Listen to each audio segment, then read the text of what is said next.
Assalamualaikum warahmatullahi wabarakatuh.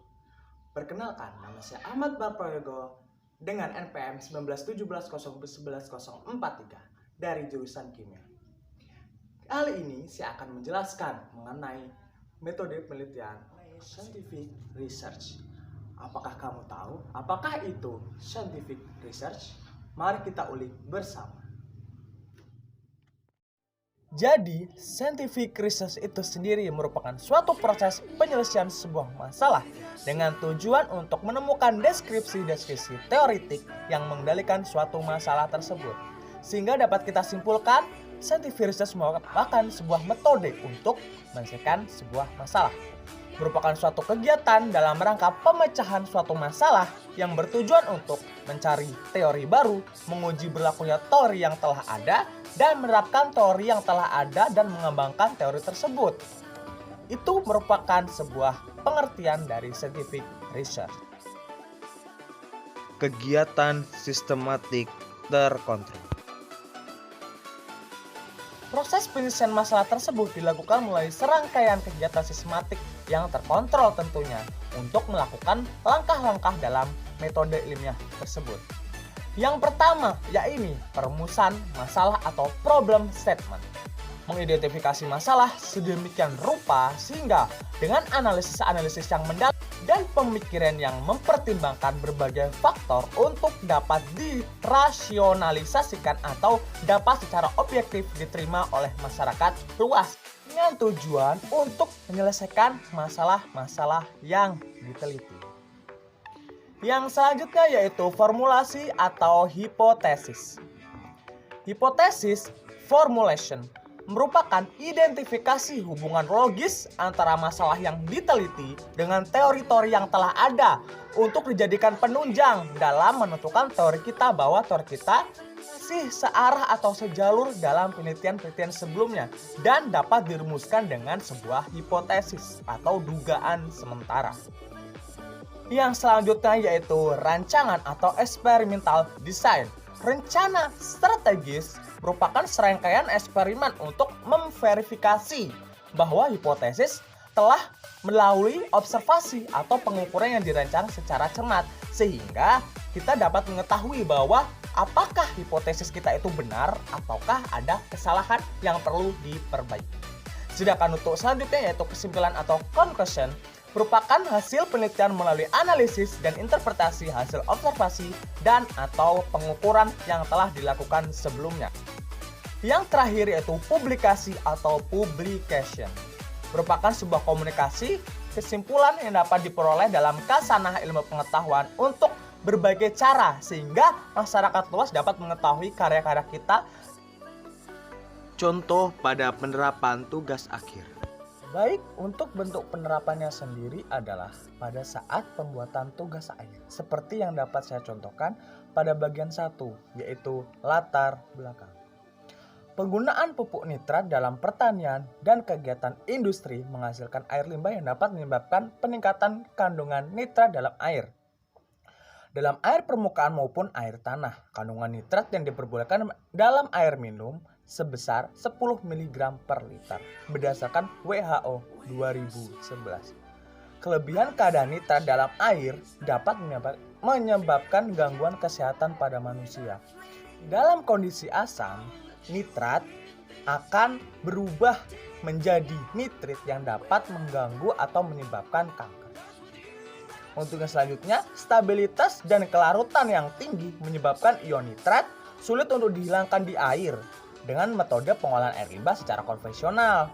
Terdapat beberapa metode yang dapat digunakan untuk mengurangi kadar nitrat yang berlebih di dalam air, di antaranya adalah absorpsi, pertukaran ion, reverse osmosis, elektrolisis, dan denitrifikasi. Metode absorpsi merupakan metode yang paling menarik dan paling banyak dilakukan untuk mengurangi kadar nitrat yang berlebih di dalam air dibandingkan dengan metode-metode yang telah saya sebutkan sebelumnya. Desain yang sederhana dengan kemudahan dalam pengoperasiannya dan menguntungkan secara ekonomis menjadi faktor yang dapat kita pilih untuk asopsi menjadi metode yang lebih akurat dan menguntungkan. Dan merupakan metode terbaik untuk menangani limbah nitrat tersebut. Beberapa syarat suatu adsorben itu layak untuk digunakan, di antaranya memiliki luas permukaan yang spesifik dan besar, asopsi kapasitas yang tinggi, dan dapat digunakan kembali untuk ekstraksi atau asopsi berkelanjutan, serta memiliki selektivitas yang baik terhadap logam atau senyawa yang akan dipisahkan. Selain menggunakan silika gel, karbon aktif, zeolit, dan alumina mungkin yang dapat kita gunakan sebagai adsorben. Telah diketahui dan dikembangkan bahwasanya adsorben dari jamur, bakteri, ragi, dan alga. Pemilihan alga sebagai adsorben pada proses absorpsi dikarenakan alga memiliki efektivitas yang tinggi, relatif stabil, dan ketersediaannya melimpah di alam sehingga mudah untuk didapatkan. Biomasa alga sebagai adsorben baik digunakan karena biomasa alga mengandung senyawa polisakarida, protein atau lipid yang terdiri dari gugus fungsional, amina, karboksil, hidroksil, sulfat, dan fosfat yang reaktif terhadap adsorban. Dalam penelitian ini akan digunakan biomasa alga spirulina adsorben dalam menyerap ion nitrat. Kandungan yang terdapat dalam alga spirulina diantaranya adalah polisakarida, polifenol, serta mengandung gugus fungsi OH atau alkohol, COOH atau asam karboksilat, ROR atau ether, NH2 atau amina, dan amida, serta fusoidan, sulfat polisakaridas, yang mengandung gugus fungsi asam sulfonat, RSO2OH. Karena kandungan dan gugus fungsi yang dimilikinya, maka biomasa alga dari spirulina memiliki potensi yang baik untuk digunakan sebagai adsorben.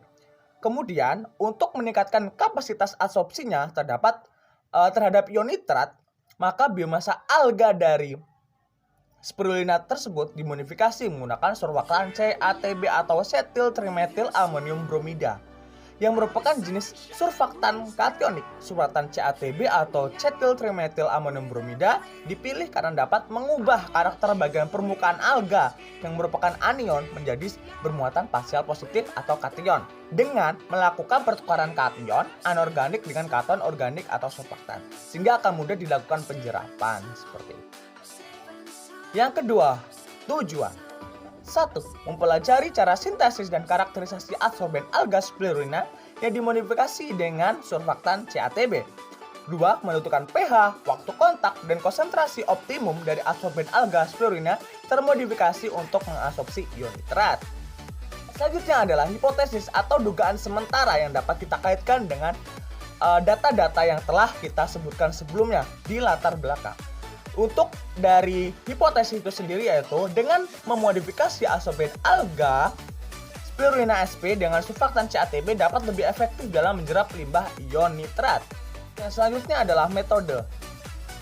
Dapat kita lihat metode dari pengabsorpsian alga spirulina SP untuk ion nitrat seperti ini.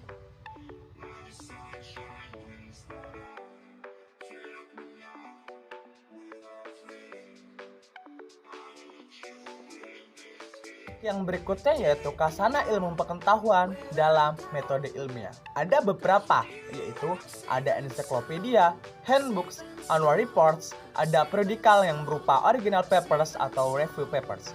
Dengan adanya juga seminar producing, papers dan poster. Ada juga scientific works, yaitu research report dan tesis. Ada juga berupa monographs, dan terakhir ada juga yang berupa textbooks.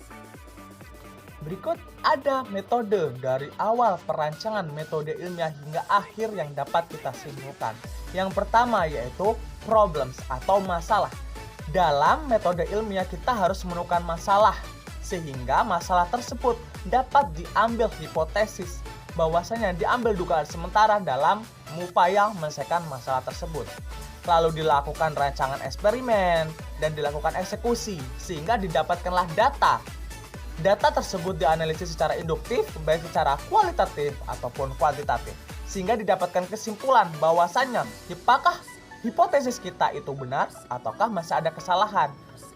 Jadi untuk kesimpulannya yaitu berdasarkan definisi dan beberapa contoh yang telah saya paparkan, bahwasanya scientific research itu merupakan suatu cara untuk memperoleh kesimpulan dari suatu masalah yang berupa pengetahuan baru, dapat merupa produk ilmiah dan sikap ilmiah melalui suatu kegiatan yang disebut proses ilmiah atau metode penelitian tersebut. Siapapun yang akan mempelajari metode penelitian tersebut harus kita ketahui bahwasanya ilmu sains itu tidak statis dan merupakan suatu ilmu yang berkembang dan terus berkembang, sehingga di masa depan akan dilakukannya perubahan-perubahan yang baru, mendapatkan teori-teori baru untuk menyempurnakan teori-teori yang ada sebelumnya, dan mungkin saja dapat memperbaiki kesalahan-kesalahan atau kekeliruan dari teori-teori sebelumnya dengan berdasarkan data-data dan penelitian yang telah dilakukan. Baik, mungkin itu saja cukup dari saya. Kurang lebihnya saya mohon maaf. Saya akhiri, wassalamualaikum warahmatullahi wabarakatuh.